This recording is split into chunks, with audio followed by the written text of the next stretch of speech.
Bem-vindos à nossa Masterclass sobre ferramentas de gestão de risco. Agora eu passo a palavra à nossa professora, Cláudia Ferrari, que vai conduzir com vocês. Até mais. Quando usamos o termo gestão de risco, precisamos entender o seguinte. Essa palavra gestão, ela envolve atribuições de pessoas.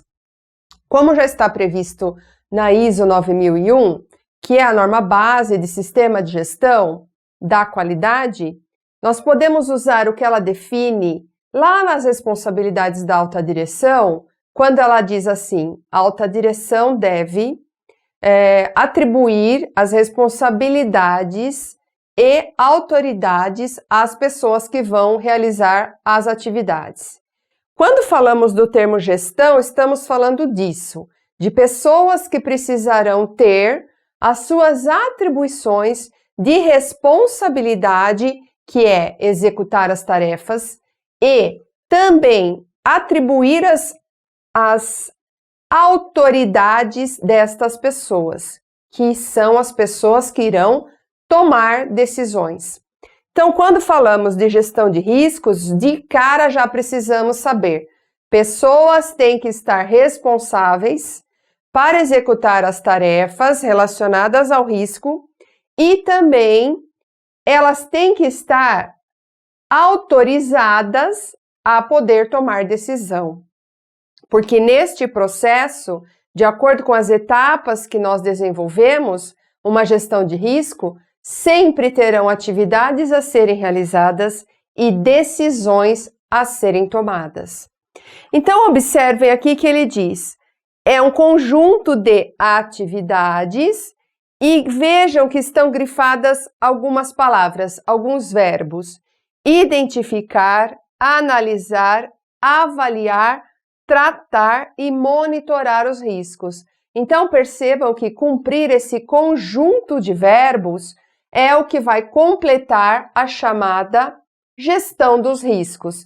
Se eu pular essas etapas, uma delas, ou querer fazer de forma alternada, ou falar, não vou fazer o tratamento, não precisa de monitoramento, eu não estarei cumprindo o propósito da gestão do risco.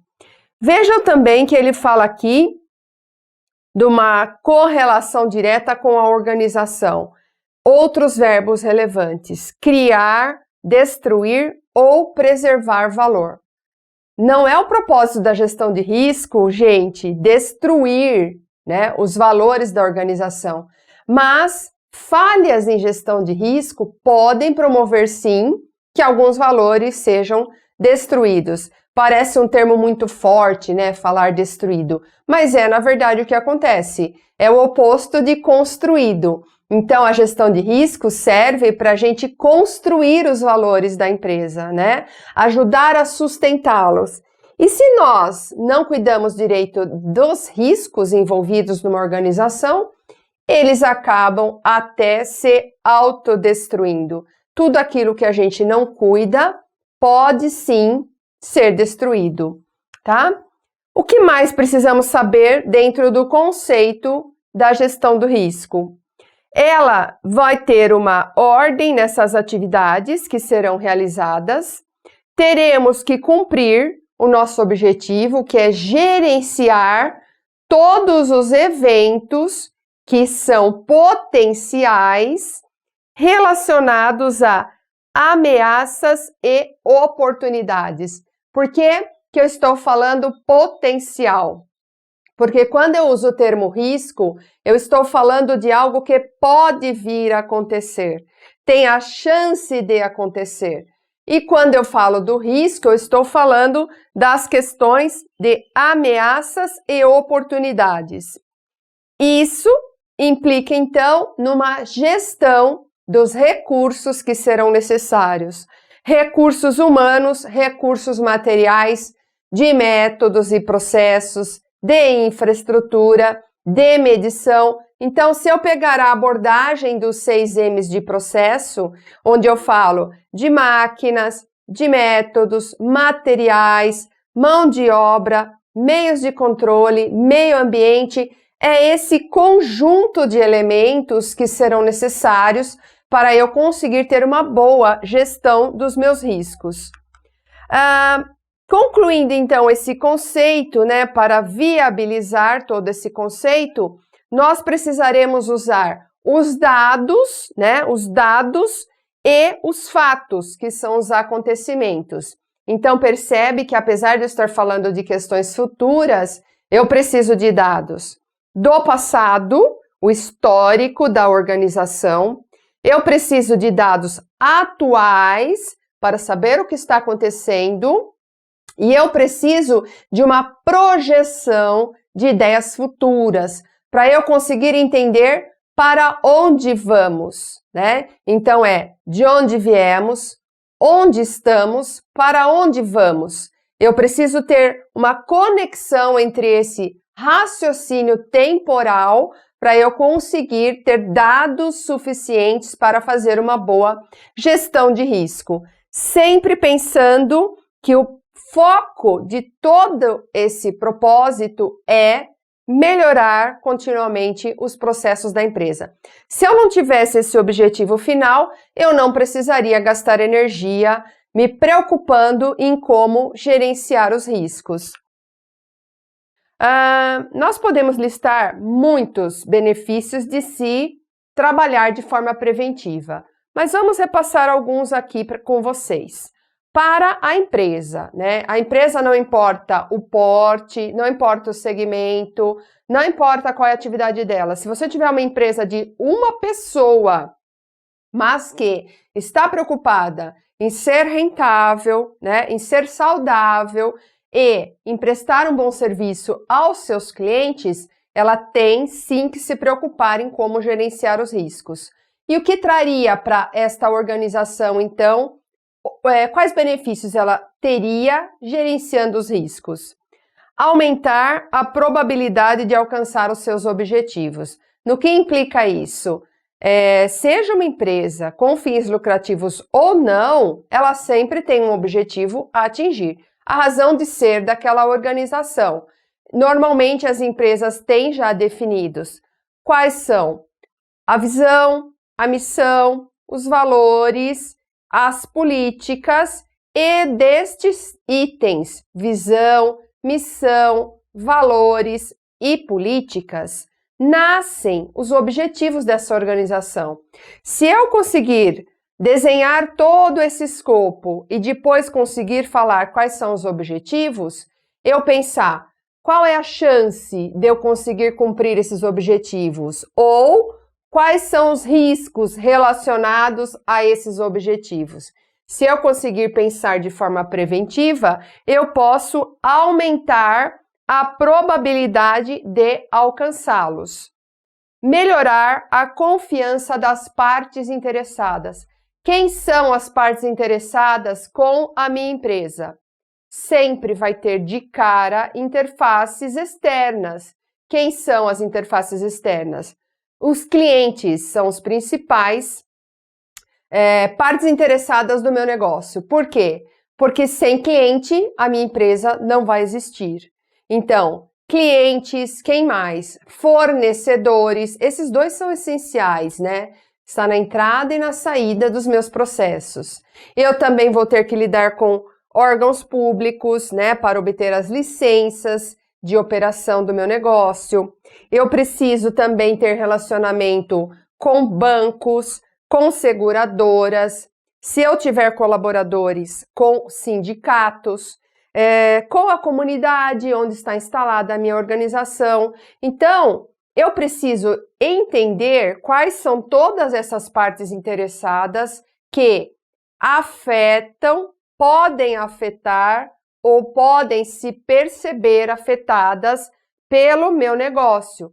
Então, eu preciso conhecer essas partes e entender quais são os riscos de eu não atender, né, cada necessidade de cada parte interessada. Por exemplo, vamos falar de uma parte interessada, a circunvizinhança. Imagine que a minha empresa trabalhe com muito movimento de entrada e saída de caminhões. Dependendo o local onde a minha empresa está instalada, existe um risco de eu afetar as pessoas que vivem em volta da minha empresa. O risco delas reclamarem dos ruídos dos caminhões, dos odores, dos gases, né, do sistema de exaustão dos caminhões. Que mais ela pode reclamar? Das vibrações. É uma coisa muito real, né? Por histórico, que caminhões geram vibrações nos terrenos e, dependendo das construções que estão em volta, essas vibrações geram trincas nos imóveis.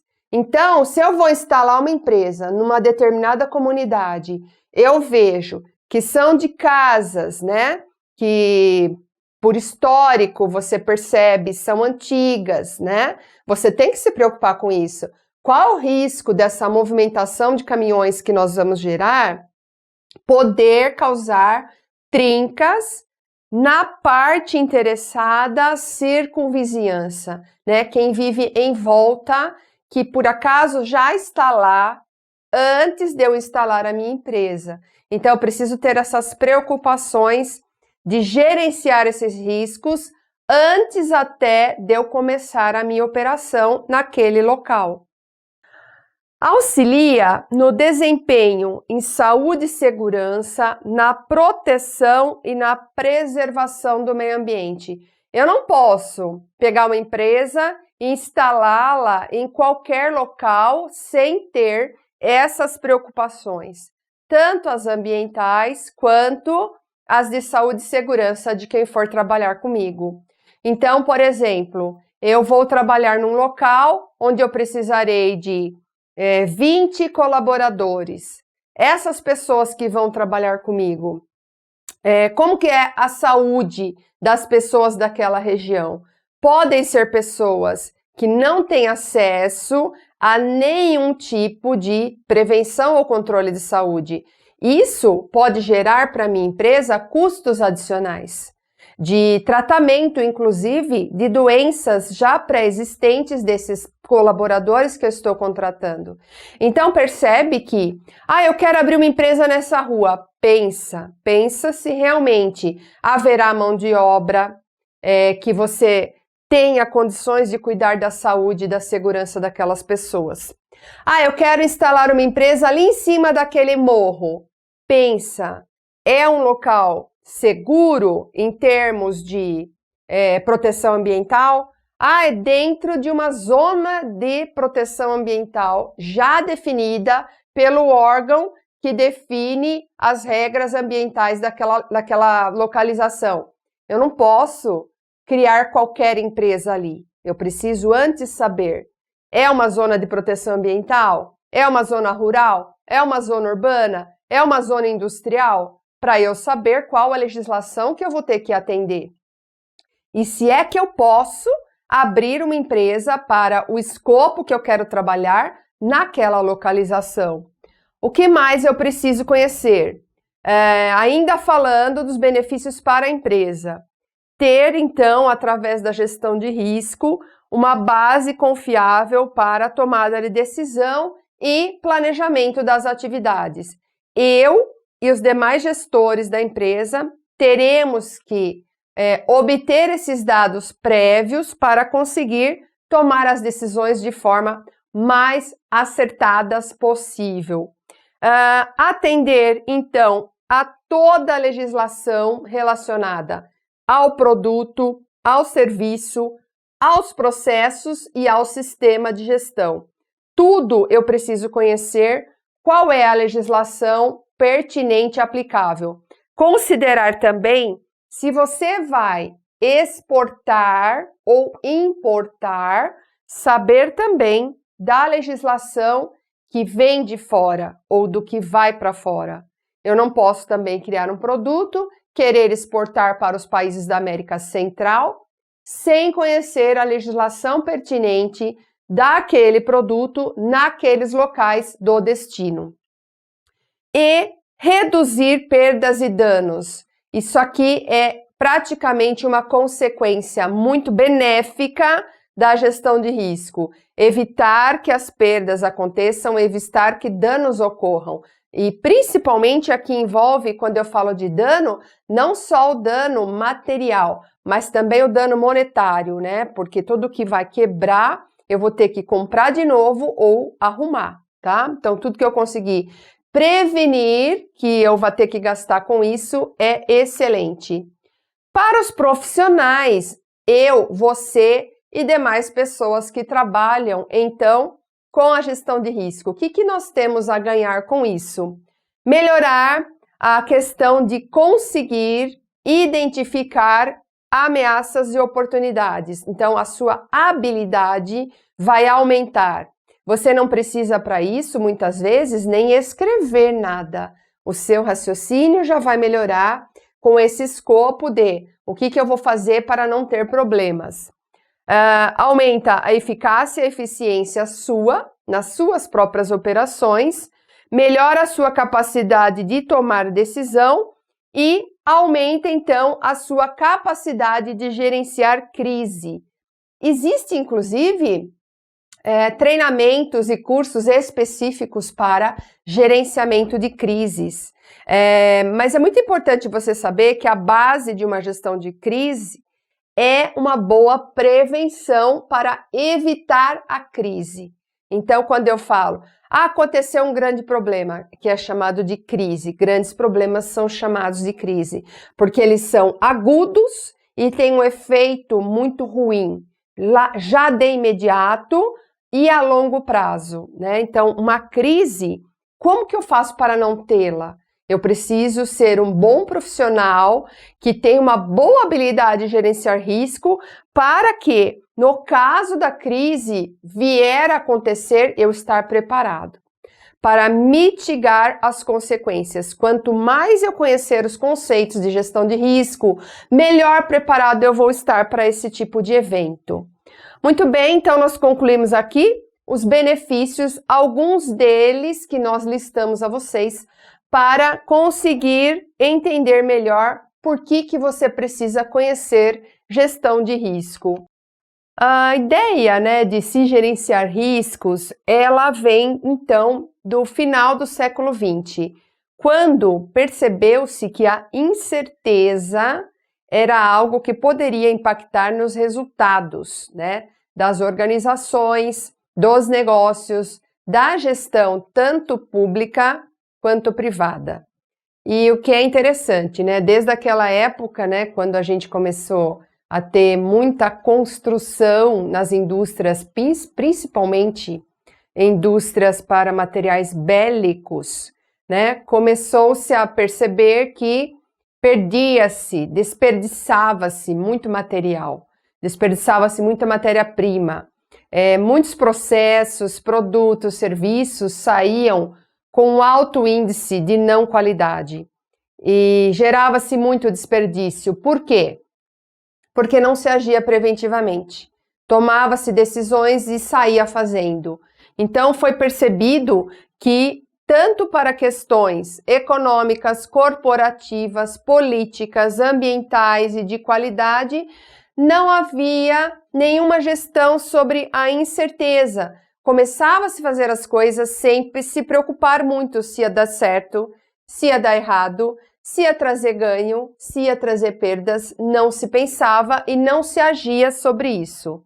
Os estudos, então, principalmente voltado à questão de controlar melhor a qualidade, de reduzir as perdas financeiras, ela veio, então, no século XIX e XX, contribuir para essa melhoria do vamos agir antes para conseguir evitar que não tenha qualidade ou que tenhamos algum prejuízo financeiro.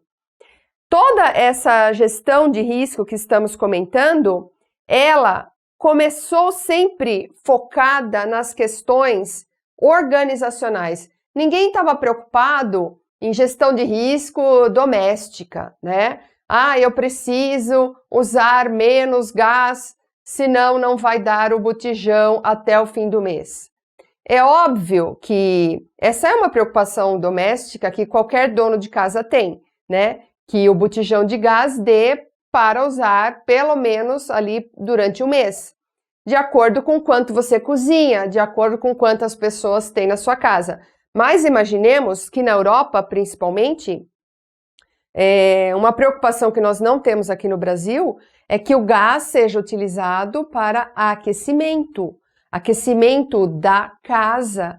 Então, lá o consumo de gás é muito maior do que o nosso. Então, e o custo também. Então, imagine que uma preocupação doméstica lá de gás já existia nas residências, mas ninguém pensava, isso tem a ver com gestão de risco. Então, as preocupações domésticas não eram foco da gestão de risco. Elas estavam ligadas diretamente a riscos corporativos, aos riscos dentro das organizações. E quanto maior e mais estruturada uma organização se tornava, mais ela tinha que pensar: o que eu tenho que fazer para não ter desperdício? O que eu tenho que fazer para não ter prejuízo em questões de qualidade? Olha quanto refúgio eu estou gerando, quanta reclamação de cliente. Quanto maior a empresa, mais é necessário, então, se estruturar para evitar essas perdas. Então, apesar dos estudos acadêmicos terem contribuído bastante para a questão da gestão de preservar perdas, nós vamos ver que, principalmente na década de 90, a gente sistematizou como trabalhar com gestão de riscos. Então, ao longo dessa jornada temporal aqui, nós vamos ver como que foi evoluindo a questão de como gerenciar riscos.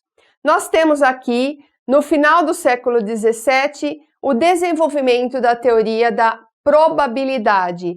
No que consiste a teoria da probabilidade? A chance de algo acontecer, né? Então, a gente começou a pensar no futuro, não simplesmente em fatos reais. Mas os estudos estatísticos começaram a falar como é que pode acontecer algo no futuro, qual é a chance daquilo acontecer e se aquilo for uma coisa boa, o que eu estou prevendo que possa acontecer, o que eu tenho que fazer hoje para que a coisa boa, que é provável que aconteça, realmente ocorra e traga ganhos. E quando eu estou vendo a probabilidade de algo ruim acontecer, que ações eu tomo hoje para evitar que aconteça ou minimizar a chance de acontecer. Então, essa teoria veio já no final desse século, buscando já tornar uma ação antes do fato.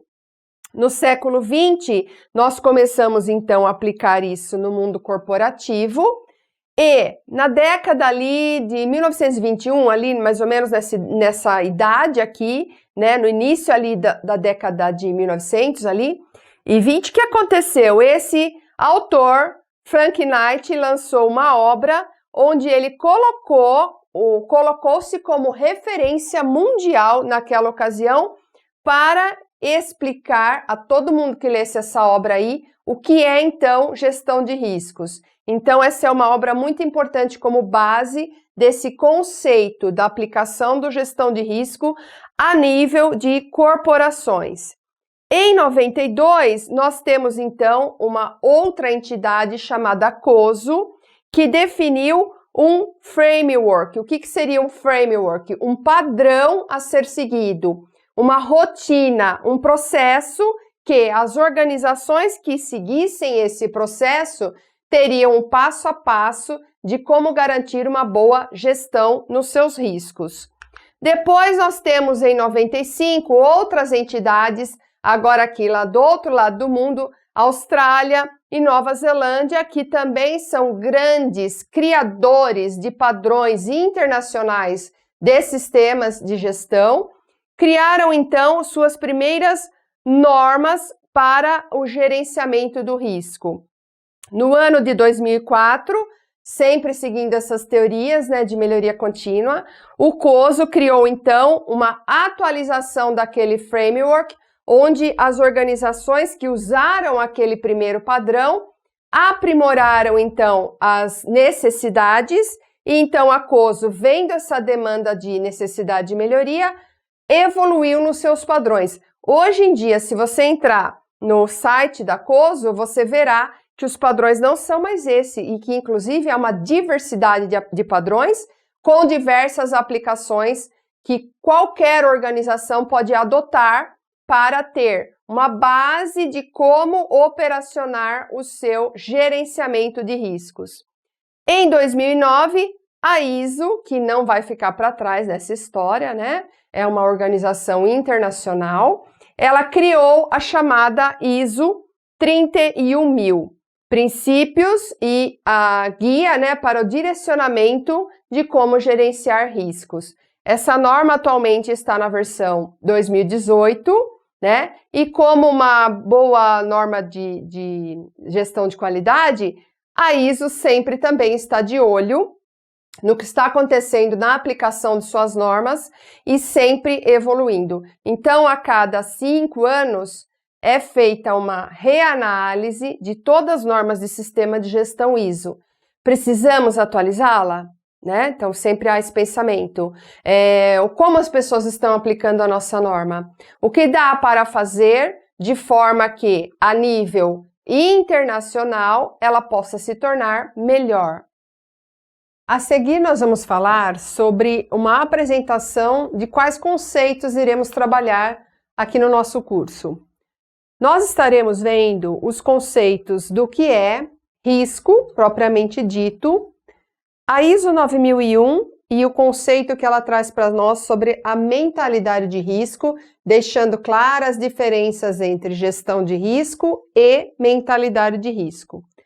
Estaremos falando sobre a norma ISO 31000, que é uma norma de diretrizes relacionadas a como podemos aplicar uma boa gestão de risco. Falaremos sobre a entidade COSO, que não tem a ver diretamente com a ISO, é uma outra organização que também cria padrões de gestão de risco que podem ser adotados pelas organizações. E, por fim, falaremos dos conceitos relacionados aos indicadores de gestão de risco. Vamos agora falar um pouco sobre o que é o risco. O risco, como podemos ver na definição que foi obtida aqui através do TCU, nós temos que ele diz respeito ao efeito da incerteza. O que significa essa questão? Efeito da incerteza. Efeito, ele está falando que vai ser um resultado, e incerteza, porque você não sabe se o resultado vai ser bom ou ruim.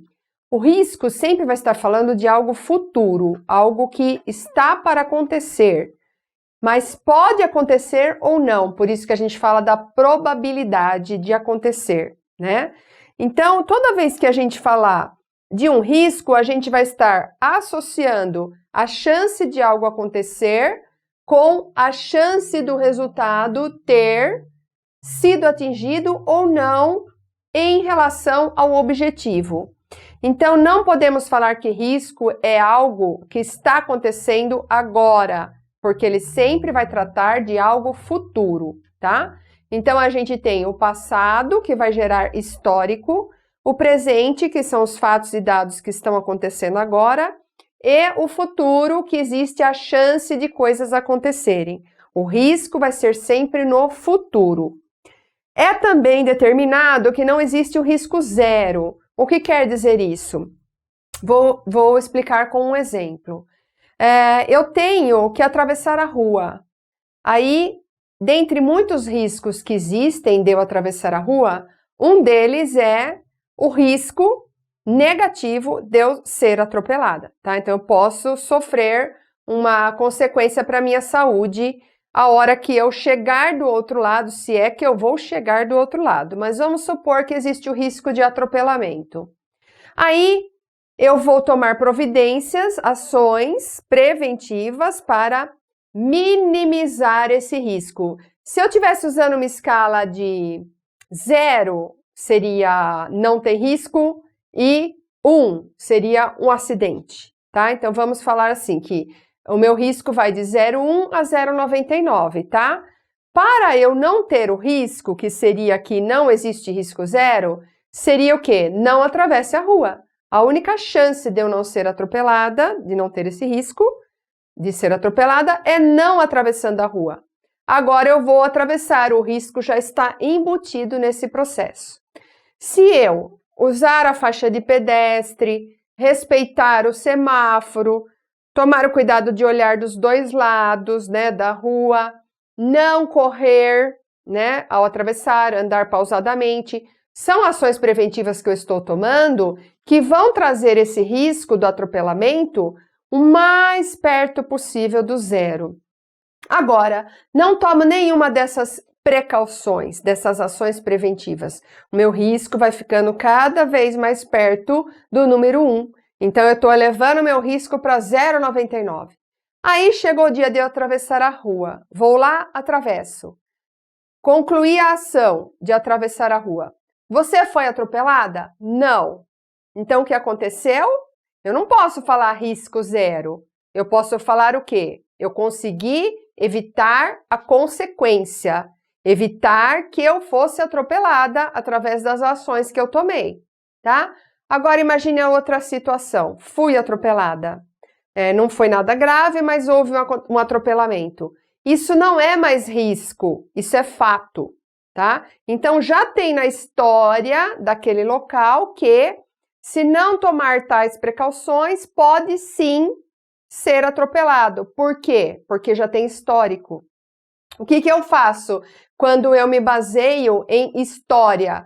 Aí eu tenho que melhorar os controles preventivos, tá? Então, o que é que nós vamos fazer para não ser atropelado novamente, visto que o risco ainda existe? Quantas vezes eu atravessar aquela rua, quantas vezes eu estarei correndo o risco de atropelamento, tá? Então, por isso que fala, gente, que não é zero. A única chance de eu não ser atropelada é eu não atravessando, tá? De acordo com a ISO 31000, o risco é o efeito de incerteza sobre o objetivo que foi estabelecido pela empresa. E aí, o que ele quer dizer com objetivo? No exemplo que eu dei, atravessar a rua. Dentro de uma organização, um objetivo, por exemplo, da maioria das empresas que produzem algum produto ou que entregam algum serviço, é não ter reclamação de cliente. Existe o risco de ter reclamação de cliente? Existe. Qual é o objetivo, então? Não ter nenhuma reclamação. Mas, no decorrer da operação, pode acontecer reclamações. Aí eu preciso implementar controles no meu processo para minimizar a chance de ocorrer uma reclamação e afetar o meu objetivo, tá? Aqui ele deixa claro para a gente que os riscos podem ser positivos ou negativos. Um risco negativo é aquele que pode ser chamado de ameaça. Um risco negativo é a chance de eu ter uma perda. Já um risco positivo é a chance de eu ter um ganho. Ele é chamado de oportunidade.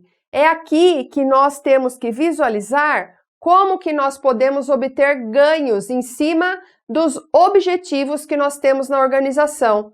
É bastante clássico explicar isso aqui quando você está em bons patamares já de resultado e você quer ter maiores ganhos. Então, sempre que existe a chance de ter um resultado melhor, a gente chama de risco positivo ou então oportunidade.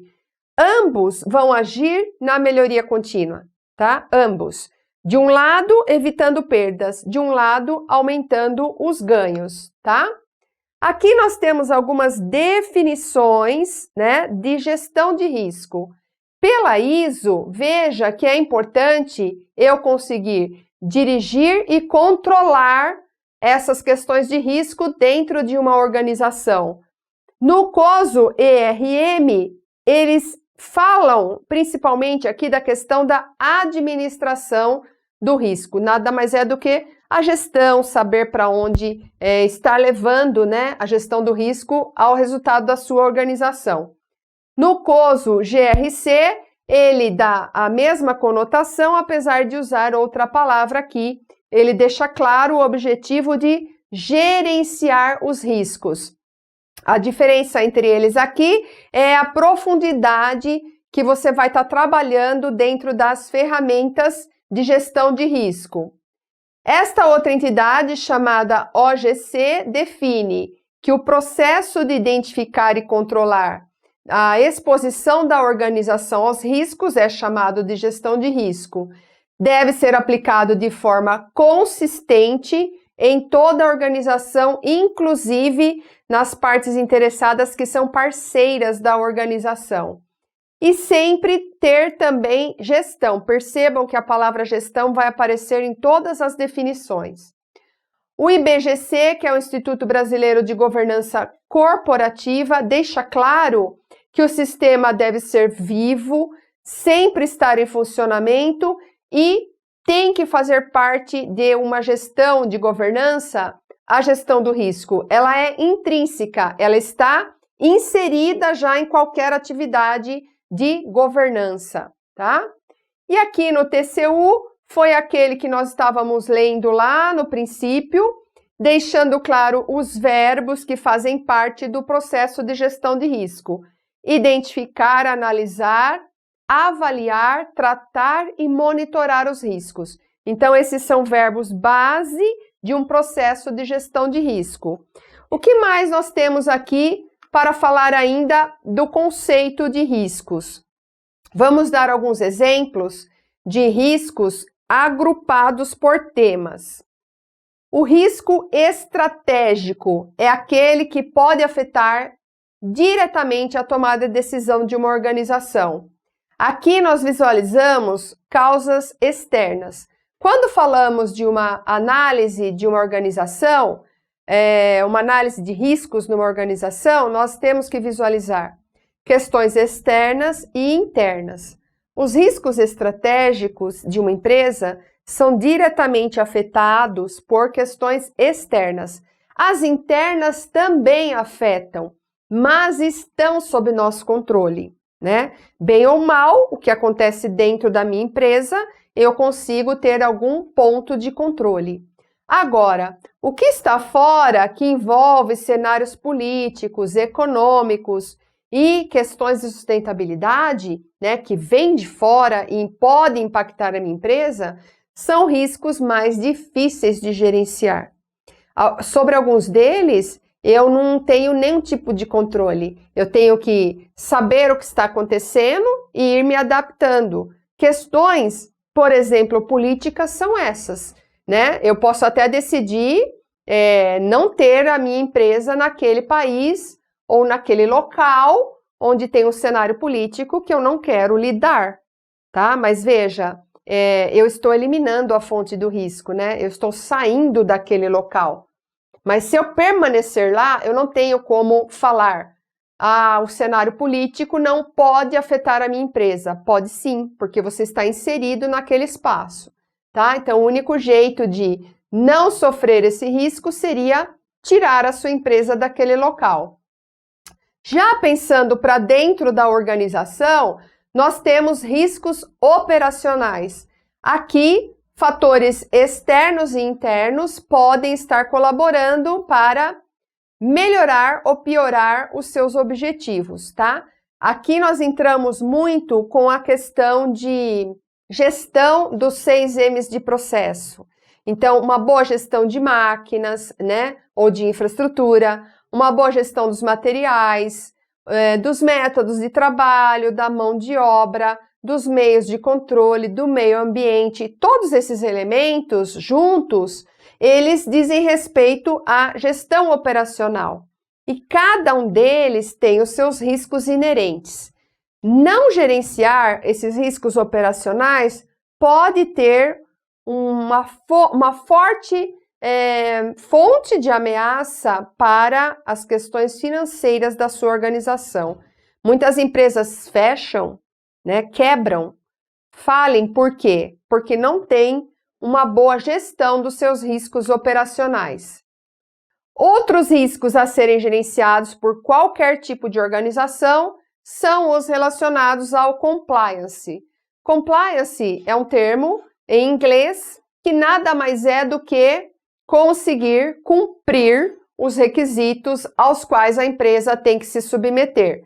Quais são eles? Legislações, normas e regras. Qualquer fonte de requisito que uma empresa precise para conseguir operar. Então, eu tenho que saber quais são, avaliar o risco de não estar cumprindo ou de não cumprir, né? E conseguir botar os pontos de controle ali. Quando eu falo assim, avaliar o risco de não estar cumprindo, já seria um fato, mas eu estou pensando na consequência, né?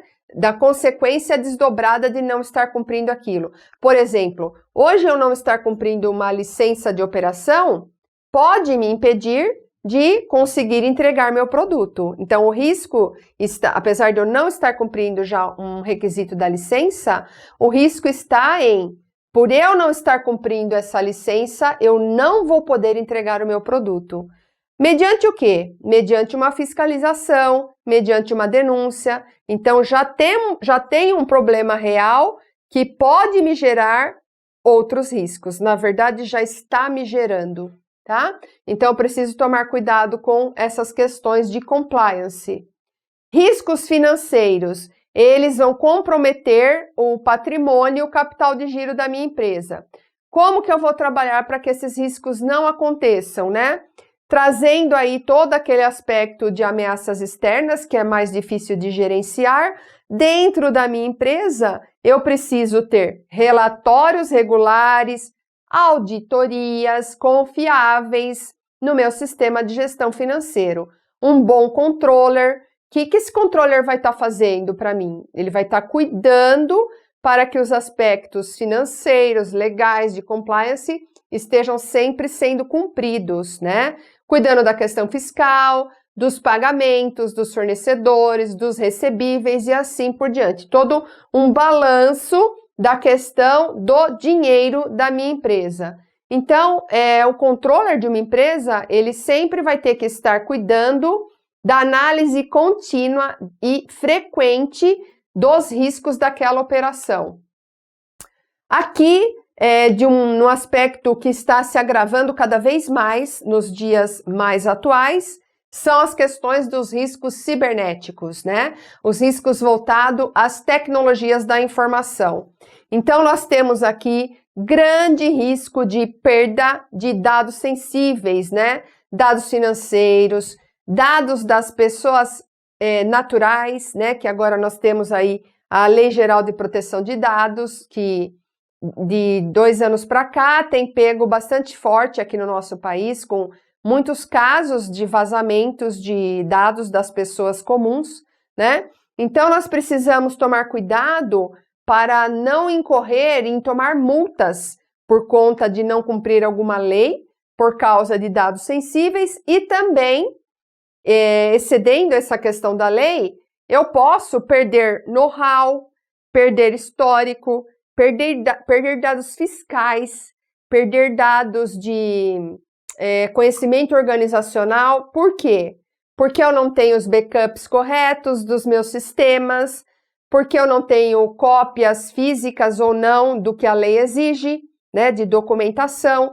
Então, essa questão cibernética, ela pode levar uma empresa hoje a falir, né? Dentre todos os outros riscos que nós já mencionamos, esse aqui, eu diria que atualmente deve ser dada uma importância adicional.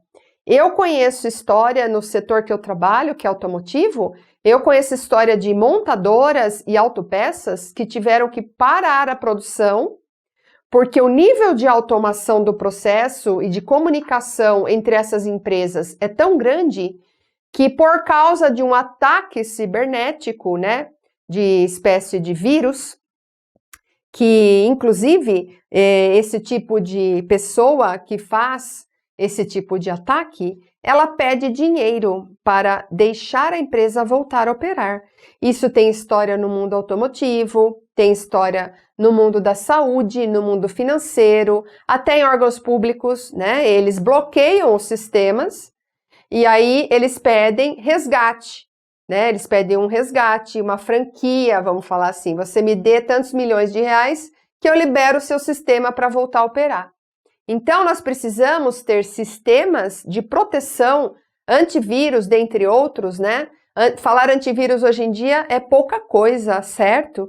Perto de tudo que a gente tem que fazer para não perder os dados e evitar esses ataques que estão ficando cada vez melhores. Melhor em que sentido? De aprimorados, né? Cada vez é mais difícil você saber que você está sofrendo um ataque cibernético.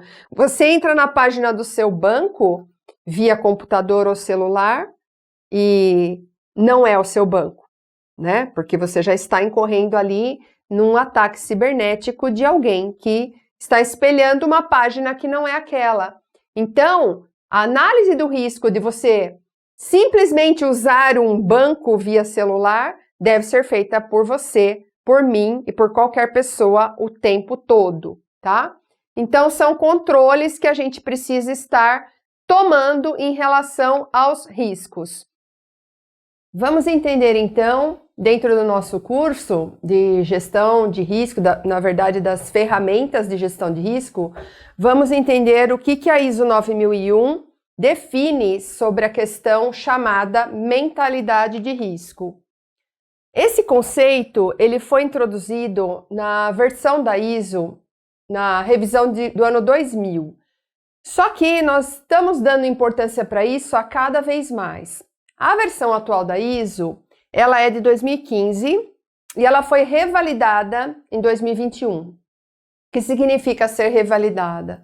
Que as pessoas que analisam se uma norma precisa ser atualizada, eles fizeram esse dever de checar, precisamos ou não criar uma nova versão da ISO 9001. Por conta, inclusive, da pandemia e outras entradas de dados que levaram eles a tomar essa decisão, eles decidiram não revisar a norma, então, e revalidá-la. Então, ela permanece vigente na sua versão de 2015.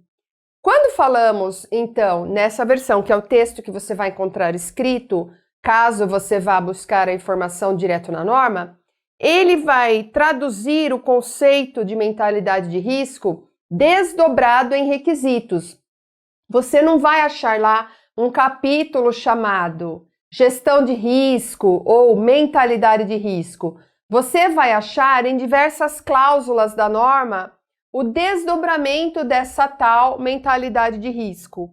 Nos requisitos que falam do planejamento, que estão ligados à cláusula 6, de análise crítica, que está ligado à cláusula 9, e de melhoria, que está ligado à cláusula 10. Então, quando você está lendo esses itens da norma, você vai perceber que ela está falando sobre mentalidade de risco. Esse conceito, ele vem para ajudar a gente a entender que gestão de risco é uma coisa e agir pensando em risco é outra, que é a tal da mentalidade de risco. Então, na própria ISO, lá no anexo A, que explica como que é a interpretação dos requisitos da ISO, você encontrará, sim, uma cláusula que fala: a ISO 9001 não requer que se implemente um sistema de gestão de risco. A empresa pode decidir ter ou não a aplicação, por exemplo, da ISO 31000. Então, é uma decisão da empresa. A ISO 9001 não pede em momento algum. Tem que ter uma sistemática de gestão de risco. Isso não é requerido pela norma. Por que ela não requer isso? Porque ela sabe, a ISO 9001, ela se aplica a qualquer tipo de organização em qualquer lugar do mundo. E ela já sabe que as empresas são diferentes, que elas têm recursos diferentes, riscos diferentes, estruturas para tratar o risco diferente. Então, ela deixa em aberto para que as pessoas dessas organizações decidam o que é que elas vão fazer. Só que, o que é que a ISO não abre mão? Ela não abre mão que tenhamos planos para tratar os riscos. Quais deles? Os negativos e os positivos. Mas risco não é só negativo? Não é só uma chance de perda? Não. É isso que nós estaremos vendo, então, na nossa próxima aula, quando a gente vai falar sobre a gestão desses riscos. Vamos ver aqui, então, qual é o link, qual é a relação entre o que pede a ISO 9001 e o que define a ISO 31000. Muito obrigado por participar da nossa Masterclass de ferramentas de gestão de risco. Espero que tenha gostado e qualquer dúvida, escreve para nós. E em breve tem lançamento novo aí.